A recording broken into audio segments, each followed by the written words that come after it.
Hello and welcome to another Comics Burst from the Full Force podcast, sponsored by Distant Planet Comics and Collectibles, where we take an in-depth look at the newest G.I. Joe comics and related titles of the week, with me as your host, Chris.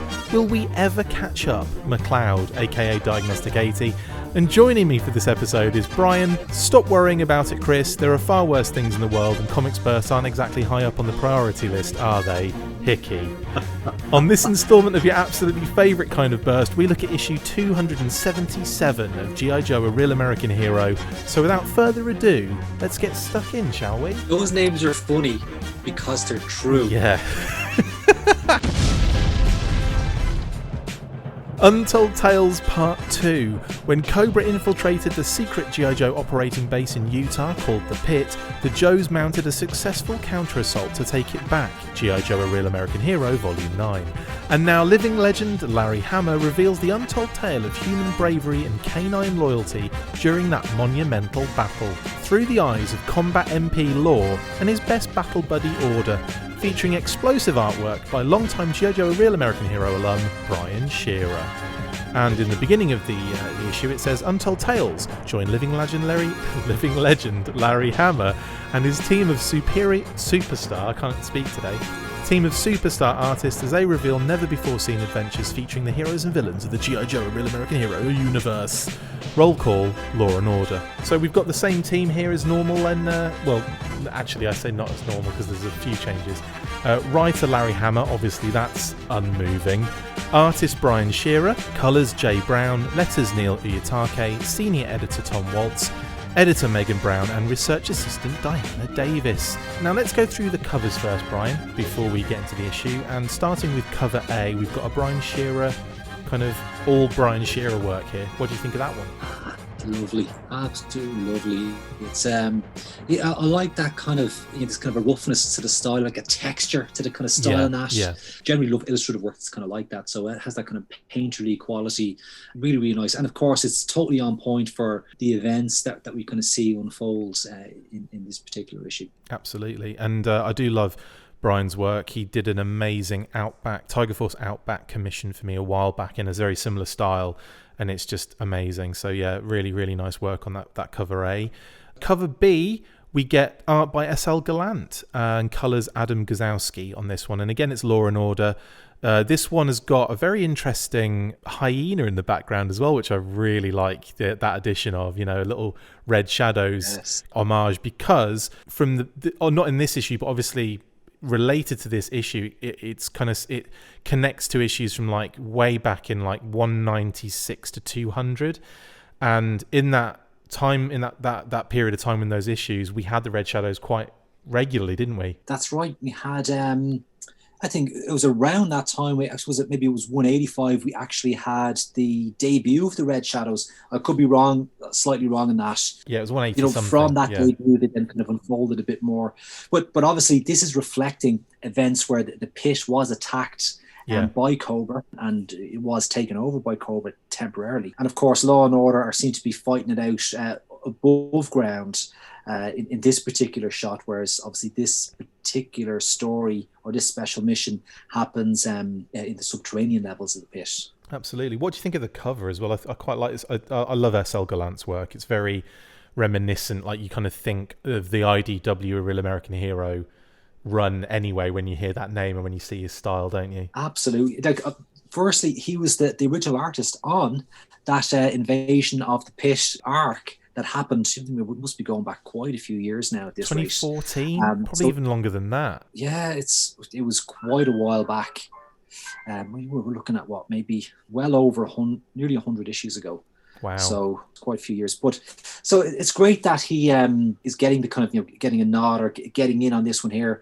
I always kind of associate S.L. Gallant, as you say, with the Real American Hero run, the IDW Real American Hero run, and I think his style is is probably closest to the Herb Trimpe style artwork of a lot of the modern artists, which there's a great cast of artists work on this title.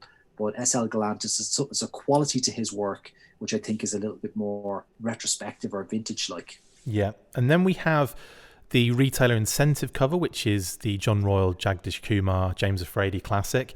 And once again, we have Law and Order, but we have him versus desert scorpions, which in the desert, which is just, again, just bonkers, ridiculous, but gives us, I suppose, does give us desert scorpions, which is pretty cool. Yeah, happy days. I mean, again, he's got the brief half right here, but it's he's not going to be constrained by what's actually happening in the story. If John Royal wants desert scorpions in there, then by Jesus, there's going to be desert scorpions in there. Boom! What you going to do? So yeah, it's a kick-ass cover. It's John Royal doing what he does, and it's a lot of fun. Yeah, it's really cool. And again, Order looks like really mean and huge, and it looks like American Werewolf in London, actually, on that one. Yes. We then get Black Flag Comics exclusives. We've got two. We've got Scarlet and Baroness in the Gym.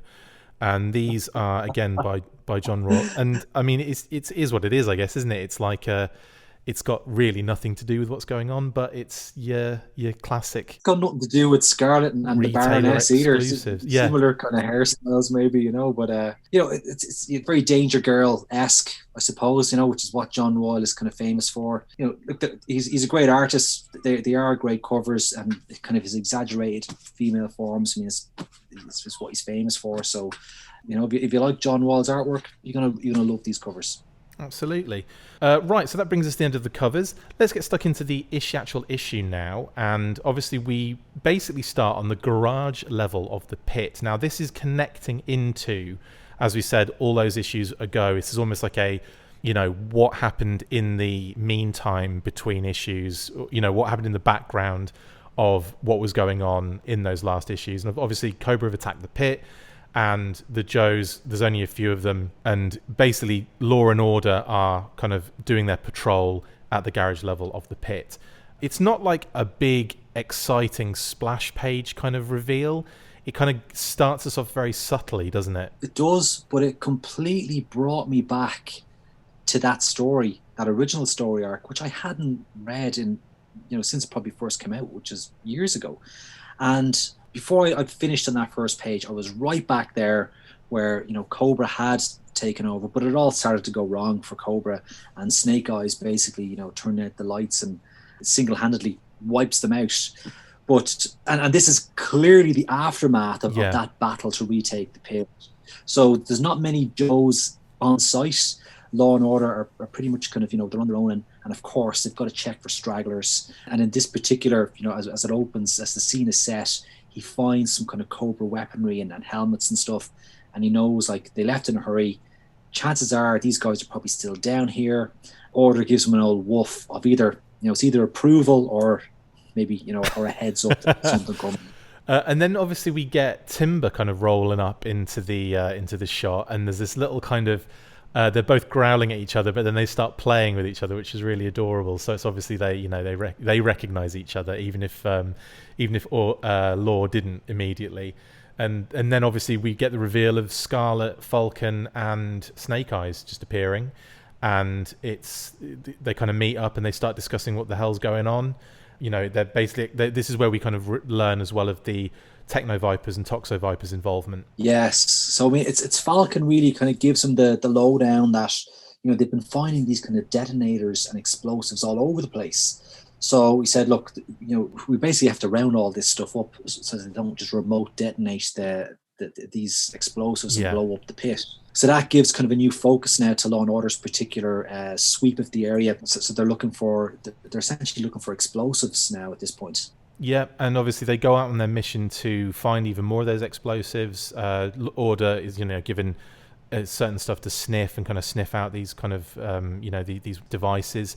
And they come across, again, more Cobra gear. And obviously at that point, Law gives a helmet to Order to kind of have a sniff on. And then he gets a scent, and they end up going underground. And yeah, we get this kind of like, basically we go back into the sewer almost of the pit, or I guess it's like just some sort of, I don't know what you'd call it, like utility space, I guess. Could be a utility space. I mean, and obviously he discovers some, like a big ventilation shaft or a fan. So it is probably like it's utility space for basically to get air in and out of these subterranean levels, most likely. One of the things that stood out to me at this part of the issue was the fact that they've changed Law's name, because Law's name I think was Christopher Levine, I think originally. I'm actually not checking that. That's off the top of my head. I believe it's like something like that. And what they've done here is he says to, like, he's talking to Order, obviously, as you do with your dogs every now and again. And he says, "Hold up, Order. Mrs. Bazigian didn't raise his boy Kirk to be rash and careless." Now, what they're saying there is obviously they've given the file name to Law here as Kirk Bazigian, who was obviously, if you didn't know, which is surprising if you don't, was the marketing kind of lead on G.I. Joe back in the day, in the vintage years. And not just that, but he was used, his image was used for the Law artwork on the card. So because of that, this is the homage. They've basically given Law Kirk's name in this one, which is kind of interesting. But at the same time, like, I wonder what, at what point does his original file name, where is that gone? If maybe it wasn't used at any point, I suppose, in the history of the Real American Hero run. So maybe they just kind of using this as his real file name. I don't know, but it's a nice little nod to Kirk, I guess, there. When I read this, I actually thought it reminded me of an interview that Larry Hama did. Could have been on the What's on Your Mind podcast, but he basically said there was a time there where he was too expensive for Hasbro to write the file cards, so he basically didn't get the gig, and they took all the file card writing internally. And when they did that, they started giving all the Hasbro employees G.I. Joe names. Like, the characters were being named after Hasbro employees. And he laughs that, like, at one point, every member of G.I. Joe was from Rhode Island. Yeah. And then they eventually hired him to come back on board because they needed someone to come in and do the job right. So I just assumed that Kirk, that Law was one of these file cards that was written when Larry wasn't on the project. Well, actually, I've just double checked, and it is Christopher Levine, Christopher M. Levine. I was spot on, and I'm really surprised. I'm really happy with myself that I remembered that. Well done. Yeah, and he was from Houston, Texas, originally on the G.I. Joe card, but I'm pretty sure that obviously they've just changed it to give Kirk the nod there, because they used, like I said, Kirk's visage, his face, as the card art representation. So anyway, we move on, and obviously Law and Order are then checking this kind of vent sewer system. It goes on for a few pages where they're just kind of like, they're working their way through, and then they come across, and I like this. What I like here is that we've been in this kind of red light flashlight, and it's red, so everything's lit up red, and then when they get around the corner, he turns his flashlight off, and it's starting to glow green, and the color changes, and we come up against these Night Vipers, Toxo Vipers, and Techno Vipers. Again, like, it's a nice touch to see all these kind of going on, and Law and Order kind of come across these guys with their nefarious scheme. Yeah, this is pretty cool. So I mean, look, this is really what it's all about. He's tracked these guys, and the saboteur teams that Falcon kind of hinted at earlier, he's come across one, and these guys have got some serious they're going to detonate some sort of like nerve gas that is going to just kill everybody that's left, remaining in the pit. And he's too deep underground, Law is, to get a message back to his crew. So it's just going to be him and Order taking these guys on. And he's while he's trying to figuring out what to do, he's actually spotted by one of the Night Vipers.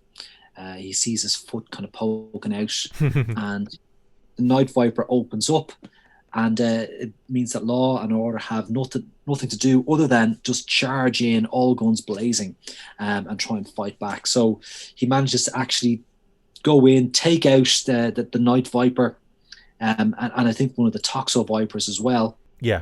But in the ensuing firefight, he takes Law takes. It looks like he takes several bullets, actually. So he does take one of the Night Vipers out, but then in kind of mentions about evening the odds. And when he shoots the Toxo Viper, I think his internal armor saves him. So the Toxo Viper's kind of all right, actually. He's just kind of, knocked down, basically. But yeah, it looks like possibly a Night Viper takes out Law, and you're right, it looks like it vips off his helmet. He gets one in the arm, but it looks like it might just be like surface, like it kind of skimmed him, and then it looks like one goes straight through his leg.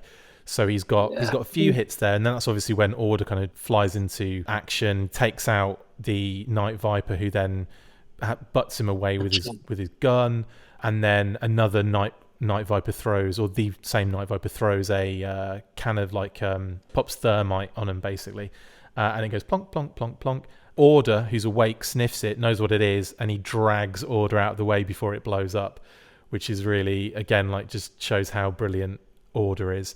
And then we get this situation where, again, the colour changes again from that kind of, vibrant greens and all that kind of stuff to this kind of muted, low-lit blue kind of colour. And it's Law waking up, Order's kind of licking at his face, trying to wake him up. He has to kind of patch himself up, get back up, and the two of them then have to go back out after these, after this, because they're setting these nerve gas explosions, obviously, which could cause all sorts of issues. So they need to kind of make sure that doesn't happen. And obviously the radio's destroyed. That got taken out when he got shot at. And they continue moving through to find the Cobra team. Yes, this is. I mean, I love this kind of the resilience of Law and Order here.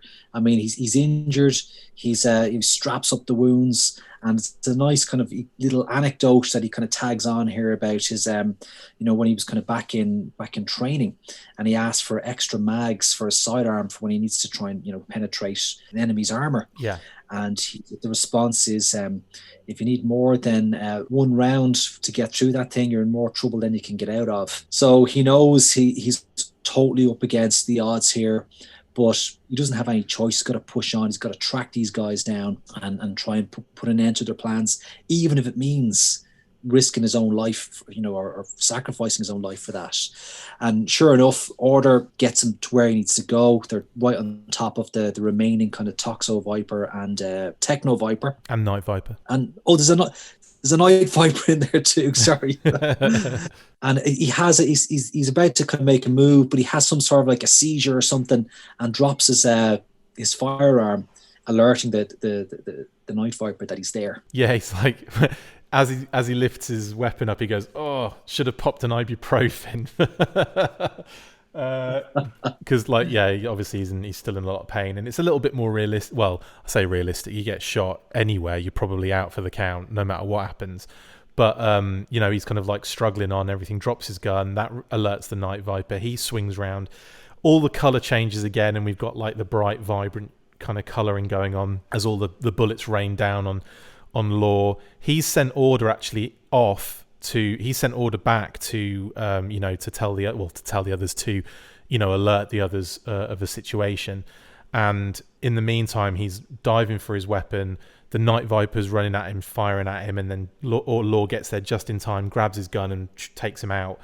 But then you've got the Toxo Viper, who's still kind of injured and struggling from the previous shot to the chest.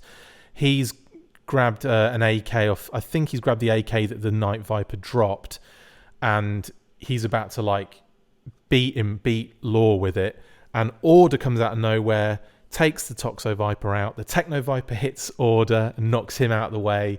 Law then gets his gun and shoots the Techno Viper dead, and that leaves the Toxo Viper to shoot actually at the nerve gas and release all the nerve toxin in that area. So rather than it blowing up, it just releases the nerve gas within that area, I guess. And the Toxo Viper, well, the next thing we see then is really interesting, because we see the nerve gas being kind of all over the place, consuming everywhere. And then we see what looks to be the Toxo Viper carrying the Techno Viper, when it actually turns out to be Law carrying Order, and they've both got he's taken the Toxo Viper's helmet for himself, and he's put the Techno Viper's helmet on Order in order to kind of keep them protected from this nerve gas. And then he turns the kind of fan on, and it just basically sucks all of the nerve gas out into the atmosphere above ground, and everyone's fine. So that's like a really nice touch, isn't it? That it's like, oh, it's you know, the Toxo Viper and the Techno Viper got out. No, it's Law and Order. Yay! Oh, no, that was cool. But of course, when the helmets come off, you know, Law is like, he survived, and poor Order is like, it looks like he's gone, you know, and we can see like Law is that he's crying, he's giving Order a kiss, he's saying goodbye, bud, and all of a sudden, woof. I know, lovely, lovely little kind of ending to that particular story. And yeah, it enforces the whole man's best friend kind of thing, and the, you know, the fact that Order is like an actual operative of G.I. Joe, and like he's just as important as Law is. So you can't have one without the other, basically. We tried it the other way, but it didn't work. He fans bombs, I drive the car. We tried it the other way, but it didn't work. It's a cute story. It's a nice little kind of, you know, a little special side mission, a little highlight of Law and Order, who don't usually get that much, you know, of the spotlight. So it's nice to see them doing stuff. Nice to see some Techno Vipers, Toxo Vipers, Night Vipers. They've got plenty of stuff in there for what it is, and it's like a really nice story. What were your thoughts, Brian? I really enjoyed this. It's you know, it's you have that whole kind of man's best friend kind of vibe going on there, but again, it's nice to see, you know, maybe someone who doesn't get a lot of page time in these stories to, you know, get a short arc around there. I like the kind of intenseness of that hunt through the subterranean levels of the pit.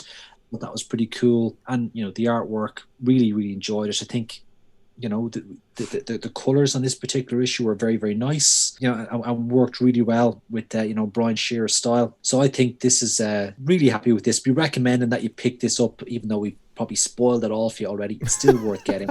And yeah, I'll go 5 potatoes in this one. Great to have you back, Larry. Great to have Kirk Bazigian in there, and you know, it was a fun story. I really liked it. Yeah, I have to agree. Like actually reading it the second time, I've actually warmed to it even more. Like the first time I read it, I honestly, to be completely honest, I wasn't that fussed. I was kind of like, okay, you know, that's fun and everything. But like, you know, I kind of rinsed through it quite quickly, and you know, considering the previous issue, we had that really kind of intense tracking down of that. Dr. Huntkinder, the kind of multiple levels of depth they had with that, with it being linked to an old kind of time period, the fact we had the old Snake Eyes involved, the fact we had like a little team, like a special missions team. We had Scoop involved as well, so it was like a nice little angle there. And we had the Freedom Fighters, who were also, you know, linked to this Doctor in a certain way, and obviously one of that end was quite powerful and quite interesting. So there was like a lot of depth to the last issue. So when I got this one, I was kind of hoping for something more, but it does act as a nice little, this is what happened in the meantime of that issue that you were reading beforehand. This is what happened you see the meeting happen in the issue, but then you don't know what happens afterwards, or you don't know how they found all the incendiary devices. So it was really nice to kind of tie this in and have it as a thing. As a story, though, it wasn't like that captivating. But on second reading, I did find more to enjoy about it. There were a few little things that popped up, and I was kind of like, oh yeah. And one thing I didn't notice before, which was probably like, again, credit to the colorist on this one, but the fact that, which is obviously Jay Brown, but the fact that we get like the different scenes and the different stages each have its own color palette, like that the kind of red color when he's like underground with his flashlight and everything, and then the greens when he kind of comes across the Night Vipers and the Toxo Vipers and Techno Vipers, and then that changes, and then you get that kind of nice, kind of almost like dim lit bluey purpley color for when Law's kind of struggling and Order's kind of helping him out, and then again they find them again and the colors get vibrant again, and then you get the green again from the nerve gas, and then the last bit it's kind of like in nice lighting and you see everything nice and clearly. So there's like a really nice color palette to this as well, so that kind of raises it up for me. I think overall I'm probably going to have to give it a generous 4. I'll give it a 4 on this one. It would have been probably, I think, on initial reading, I probably would have 3.5'd it. But I think reading it again and getting more out of it, and some nice little nods as well to, like, you know, obviously Kirk in there and just some other aspects in there that I really enjoyed. The leaky suit brigade comment, I believe. You're the one wearing the full hostile environment suit, Toxo Viper. But the funny thing about that is that they were called the leaky suit brigade. So as solid as the Techno Viper thinks the Toxo Viper is in terms of protection, they really aren't. So I quite like that. Anyway, yeah, so I'll give it a 4. Yeah, thanks, Brian, for jumping on that one. That was good fun. My pleasure. That's it for this instalment of the Full Force Comics Burst. Thank you to my awesome co-host, Brian Hickey. See you next time, and as always, Full Force!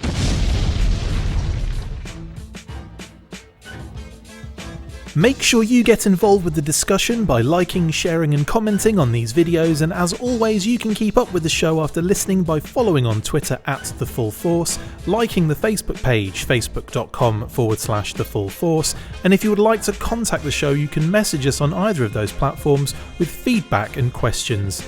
We also have a Patreon page, so if you want to show your support for the show, see your name up in lights on these videos, or enjoy exclusive bonus content, then check out patreon.com/TheFullForce podcast, or click the link on any of the posts this podcast appears in. Full Force.